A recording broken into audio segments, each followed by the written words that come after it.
I'm going to go through some headlines. So the first headline is Norway sees January heat wave as temperature hits 19C. This is just a short little blurb about it in CNN today. This is from 2 hours ago. January temperatures, let me see. People in Rauma, Norway have been enjoying the country's warmest January temperatures ever recorded at 19C, with some, including the mayor, swimming in the sea. However, there are concerns that the highly unusual temperature is another indication of global warming. Could it be? Could it be? Moving on to another headline. It just the news out of Australia just keeps going, and it continues to be a bad situation that everyone is paying attention to. Hopefully, globally, So this is a headline out of Australia today, or from yesterday. 500 million animals perish in bushfires. 500 million. A staggering 500 million animals are believed to have died in bushfires since September, sparking fears entire species have been lost. Of course, we've seen that with koalas.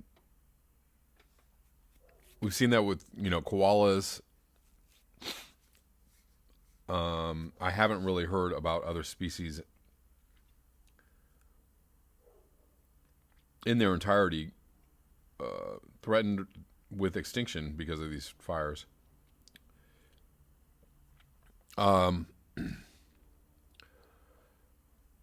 Craziness. Another headline out of Australia: apocalyptic scenes in Australia as fires turn skies blood red. And I saw on Twitter, there were a few videos floating around on Twitter today.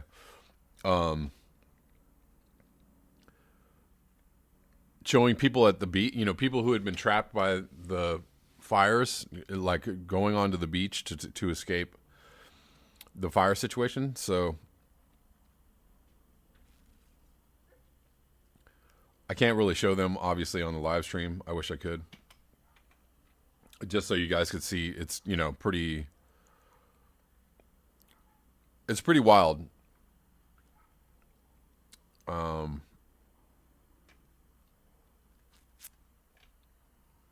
Going back to the 500 million animals being wiped out, there are real concerns entire species of plants and animals have been wiped out by bushfires following revelations. Almost 500 million animals have died since the crisis began.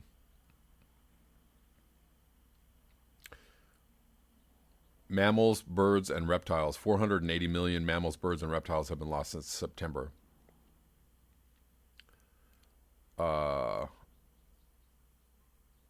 I can't even really... It's hard to... just 500 million sounds like something that's unimaginable or fathomable, excuse me.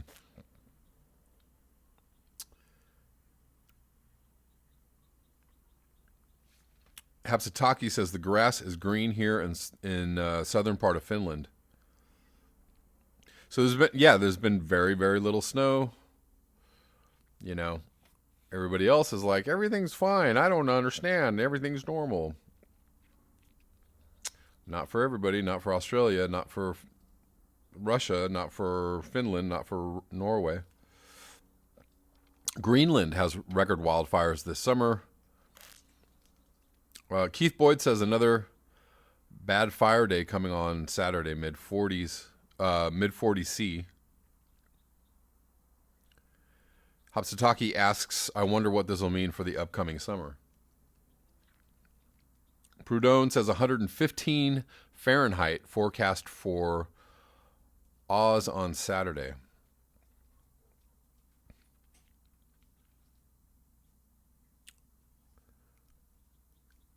Insane. 115.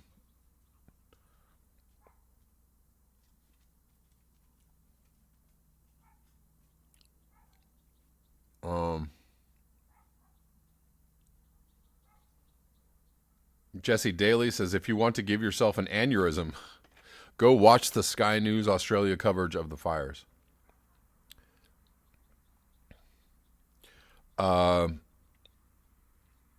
So over at frozen.earth, there's actually like 24-hour coverage of the what's going on in Australia. They are live streaming there, so if you guys want to check that out.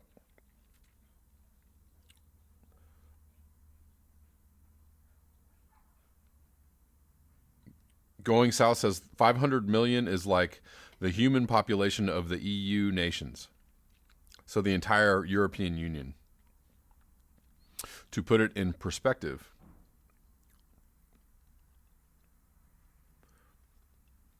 Hapsutaki says it's 5C outside right now and it's 9:11 p.m.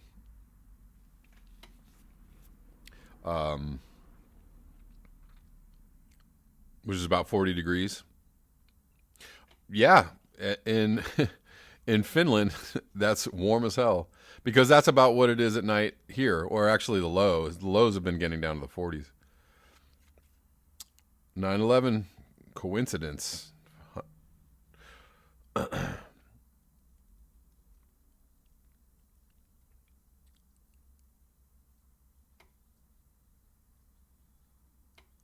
Yeah, I'm gonna. Michelle Lee says not normal in Jakarta with all the flooding.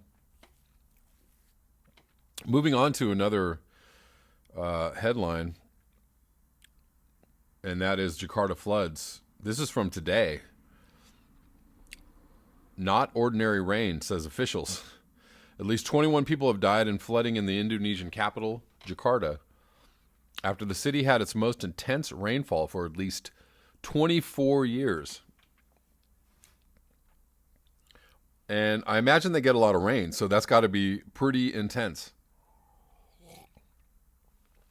The Meteorology, Climatology, and Geophysics Agency, BMKG, measured 377 millimeters or 14.8 inches. That's almost 15 inches of rain in a day at an airport in East Jakarta. That's insane. That's the most rain in a single day since at least 1996, when records supplied by the agency began. The rain falling on New Year's Eve is not ordinary rain, said the agency. Wow. 62,000 people have been evacuated out of the city. Heavy rainfall is expected to continue into the weekend. So opening up the new year with more extreme weather.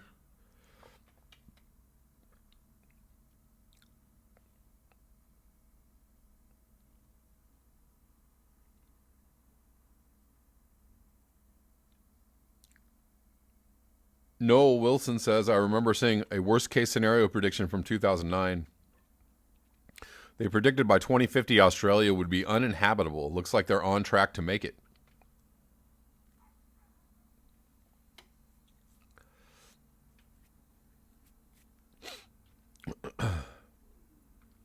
Possibly before 2050. 2050 is only 30 years away, if my math is correct, and I think it is.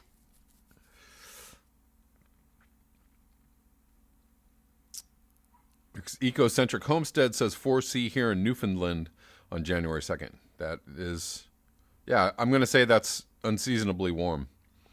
Prudhomme says Sky News UK 2 PC and Lefty.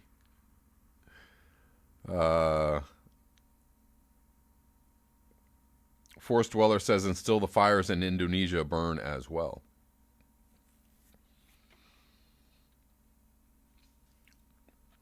Void, how you doing? Sky News is the Fox channel. Right.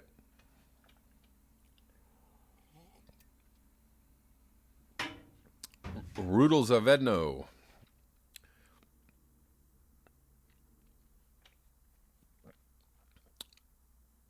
So, moving on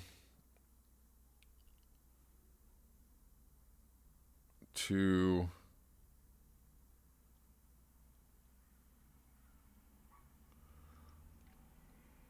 Trying to open up these here windows into doom.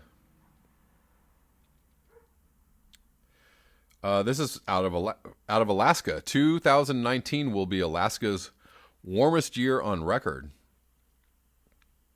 And it looks like that's going to continue. Temperatures have nowhere to go but up. I mean, do they have nowhere else to go but up? I don't know. They could go down, but I mean, they're probably not going to. 2019 is set to be Alaska's warmest year on record. Part of a warming trend that's set to continue.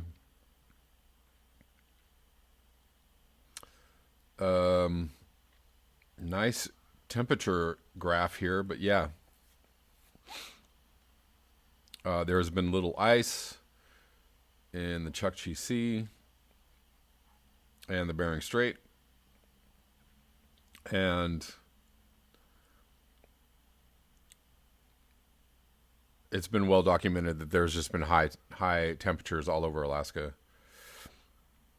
Was it Anchorage that just hit a heat record for winter?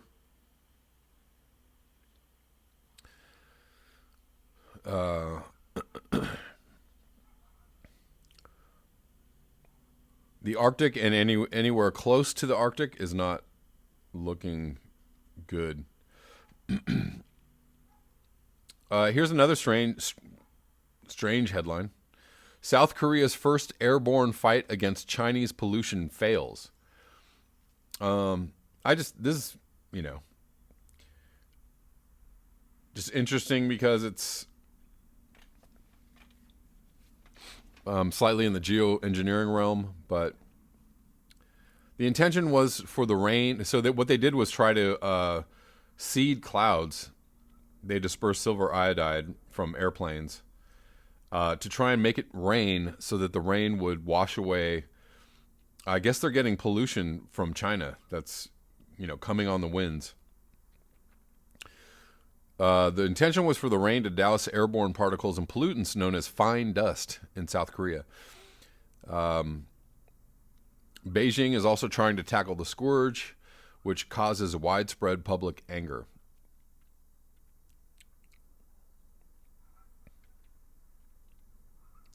An attempt by South Korea to create artificial rain to tackle air pollution many blame on neighboring China has failed.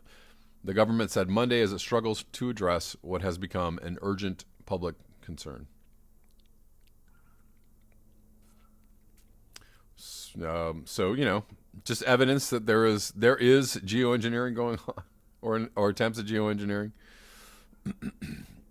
as it will take its many forms in the near future.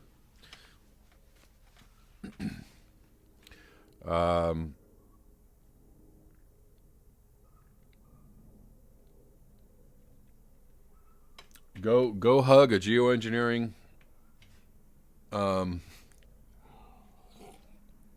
conspiracy theorist. Give him a hug and tell him you understand. Osama, what it do?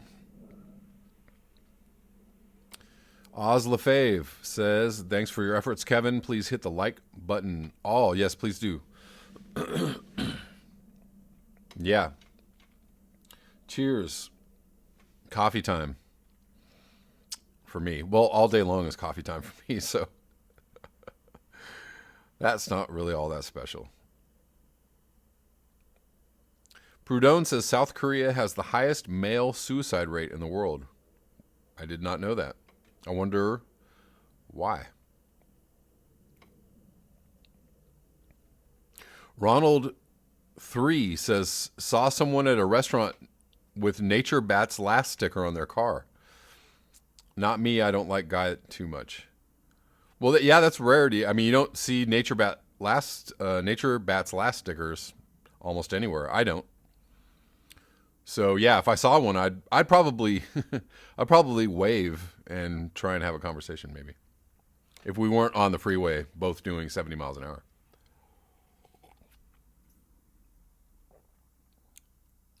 Um,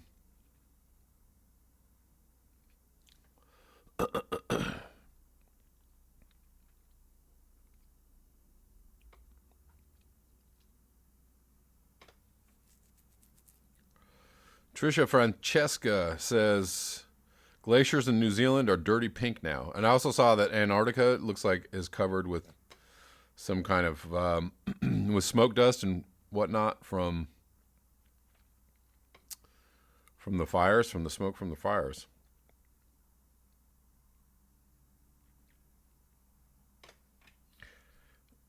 Christopher Spavins, happy 2020 apocalypse.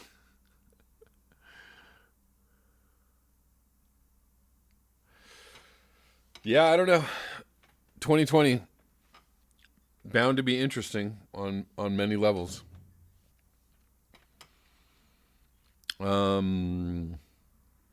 Try and have a good time. I don't know. Actually, that's, my goal is to wake people up, to give people really solid information, to make people aware of the ongoing problems in the world. And at the same time, I'm going to enjoy the shit out of myself. So those are my goals.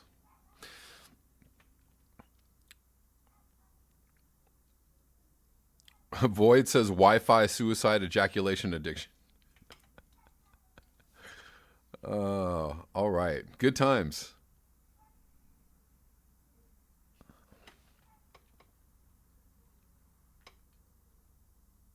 Forced dwell. Oh well. Anyways.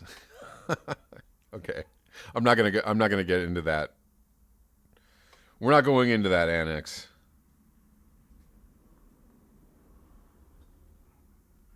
The dude says, I find that very ironic. We are going to extinct due to industrial civilization. Wanton consumption of finite resources. Also, please buy my merch. Yeah, man.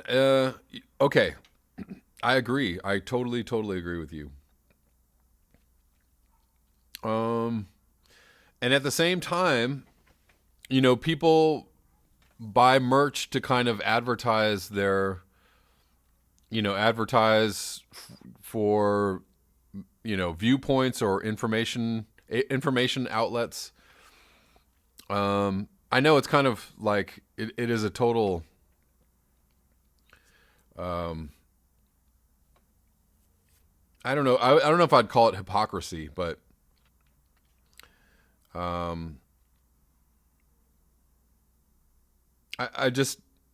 think it's okay to, I don't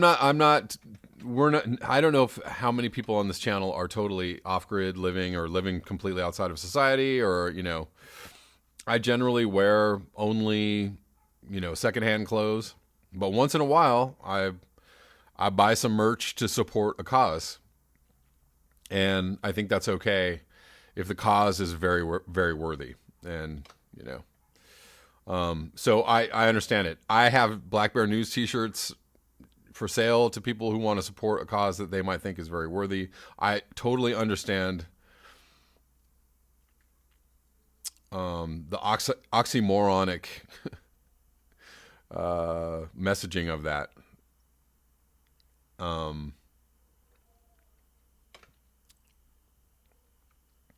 not trying to hit numbers. You know what I mean? I'm not trying to sell out of my t-shirt so I can make a bunch of money. I'm just trying to give people a way to feel connected to the news and to the channel, and and it's also and yeah, you have a Black Bear News sticker. Yeah, it's also kind of it's a conversation starter, if you wear a Black Bear News t-shirt, people might be like, all right.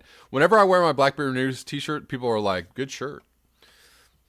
I also have a shirt for a one-man show that I did called Shut It Down. And it's basically, the whole show is basically about destroying industrial civilization or taking down industrial civilization. And the shirt gets compliments wherever I go. So it's, advertising for the right message. So there you go. I don't know. And the dude says, and I'm watching on a smartphone. But you get it. And I think a lot of people get it. But yeah, it's still, Um, it's still a mind blow sometimes when you think about it. Zoxolix says my mind is off grid. Yes, that would actually be an awesome T-shirt. My mind is off grid, or my mind is offline. I don't know, one of those.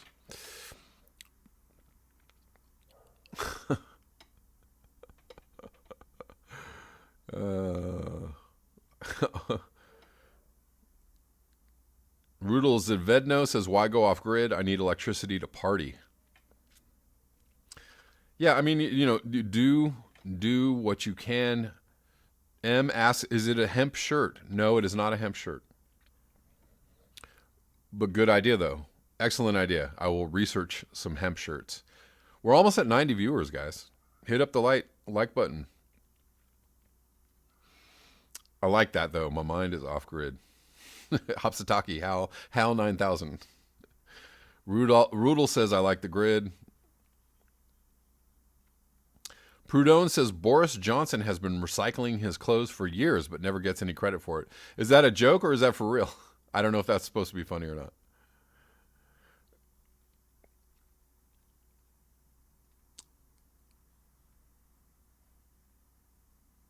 It is like a free jazz concert. I love it. Going further on with news headlines. We're going to keep on going with the news. Keep on talking about the news because there is always much more news. This is not climate change news, but has everybody should be aware of what's going on in Iraq.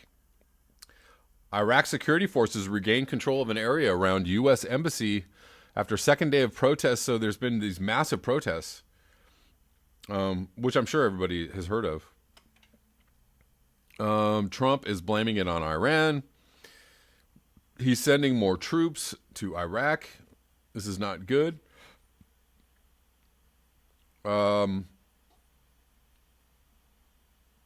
It was the second day of mass demonstrations outside the building in Baghdad. Baghdad's heavily fortified green zone in response to U.S. airstrikes on an Iranian-backed militia group on Sunday. So what happened, was that there were some airstrikes. People were pissed. The protests broke out after the U.S. carried out airstrikes on 5 facilities. On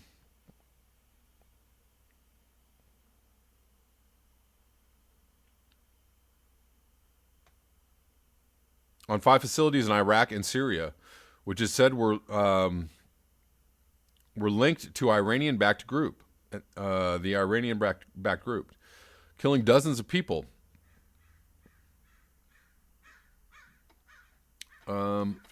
U.S. officials hold Kataib Hezbollah responsible for a growing number of rocket attacks against American facilities in Iraq. The death of a U.S. contractor in one such attack last week was the last straw for the Trump administration.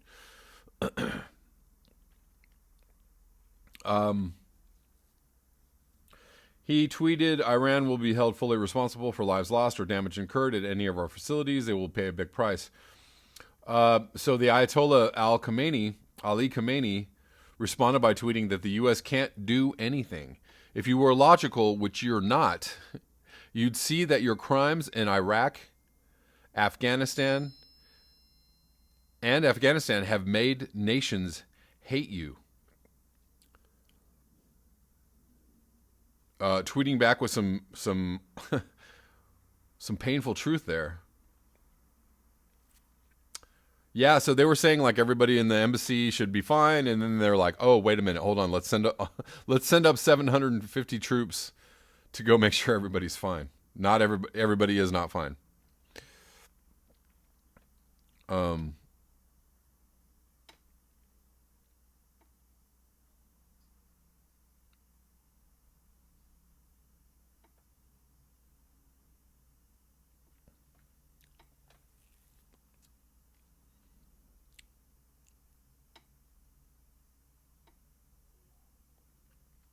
Rudel Zavedno says the West effed up. Afghanistan, Libya, Iraq, Syria, Yemen, everything else is meaningless. Rich Diana says Trump keeping war a possibility if his numbers tank. That's an interesting concept. I think actually that would work against him, and I think he knows that.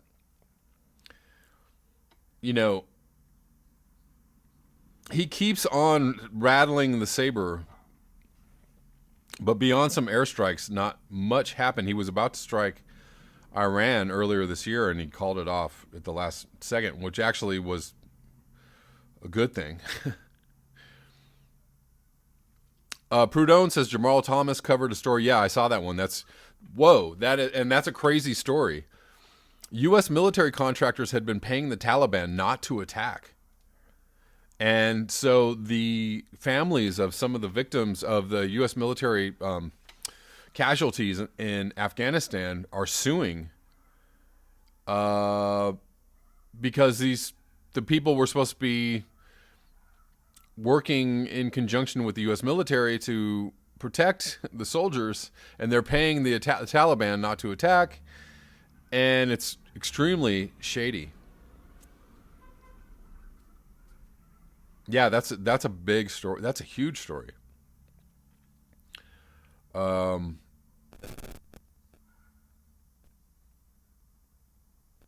mean, the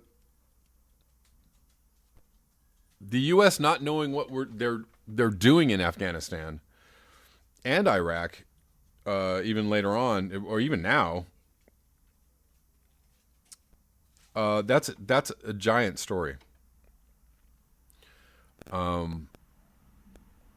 That should be all over the headlines. Moving on to still doing headlines, still coming with the headlines. Touting 5 million individual contributions, Sanders campaign celebrates fundraising milestones. So for those of you who are Bernie Sanders supporters, as I am, for those of you who are hoping, maybe against hope, and maybe against all odds, or maybe against hoping against the reality that the forces of evil are stronger and bigger and more well-funded. Bernie Sanders is looking really, really strong. He's raised more money than any other candidate. So anyways, the primaries are about to start soon. Crossing fingers that Bernie Sanders starts just kicking ass to the point where people are like, oh, yeah, we can't do anything about this now. Just a few more headlines from Extinction Rebellion. Action strategy update for 2020. They are looking to be resurgent in 2020, or surge again. This is the year the decisions made over the next 12 months will define the future of our world. The stakes have never been higher as time runs out to act on the global climate and ecological emergency. So this is their latest from yesterday. So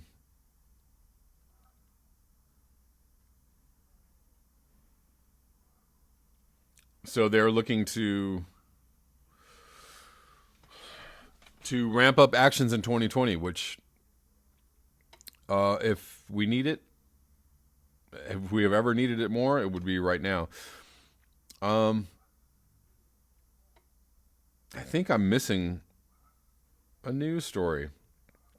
This is out of Huffington Post from 2 days ago. This is titled "The Lost Decade: How We Awoke to Climate Change Only to Squander Every Chance to Act." This decade was likely the hottest on record. As it comes to a close and another one begins, one glaring question: can the world make up for lost time? Again, CO2 emissions are rising every single year. Rising, not plateauing, not going down. Rising. And there's a page full of graphs about climate change on Loki's Revenge. website. Has everybody seen that? I'll probably do a story about that this week. So we're at a point where if we're going to go zero emissions or do something to save ourselves, we've got 5 years to put the brakes on. Probably the best way to put the brakes on is if industrial civilization just collapses under its own weight, or the economy just collapses. We are at 93 viewers. Let's get to 100, guys. Hit the like button. This may be... Well, I'm going to come back to this article and read it a little more in depth. There was one more article I wanted to read regarding Afghanistan. Where did it go? Oh, so this is from 3 days ago, 4 days ago. And I didn't hear this anywhere on the news. This was way down on the news list in Huffington Post. But Taliban council agrees to ceasefire in Afghanistan. Where was this on the news? I didn't hear one,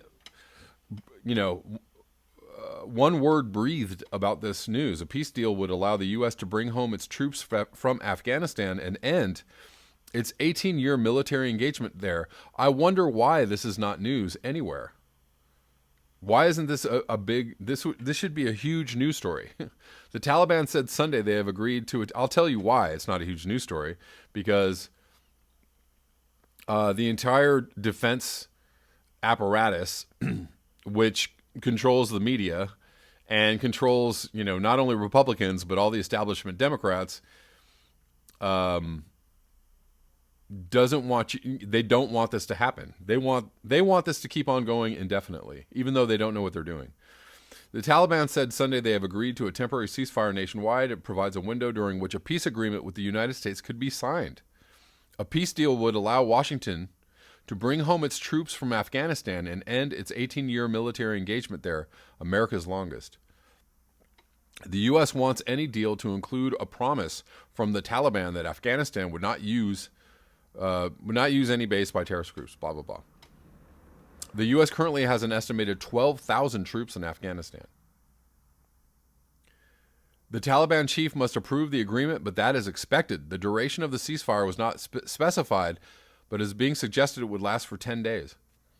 This is huge news. This is gigantic news. That there is a ceasefire and that there could be an actual agreement to bring troops home. That's big news. And I'm really hoping that happens. You remember how incensed everybody got that Trump was going to, meet with Taliban leaders? He had arranged a secret meeting at Camp David with leaders of the Taliban, and he was going to broker a peace agreement, and people were just, oh my God, how could he possibly do this? People are so sick. People are so disgusting. I know Trump's a bad guy, but you hate Trump so much that you can't possibly support a peace agreement that would bring troops home.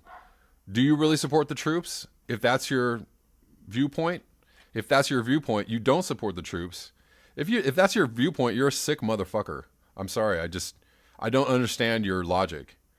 Your logic is, status quo until we all die. That's your logic. I don't like Trump either, but if he brokers a peace deal in Afghanistan, fucking bully for him. And really good, not just for Trump, but really good for the soldiers coming home and the families of those soldiers who don't want this fucking shit anymore.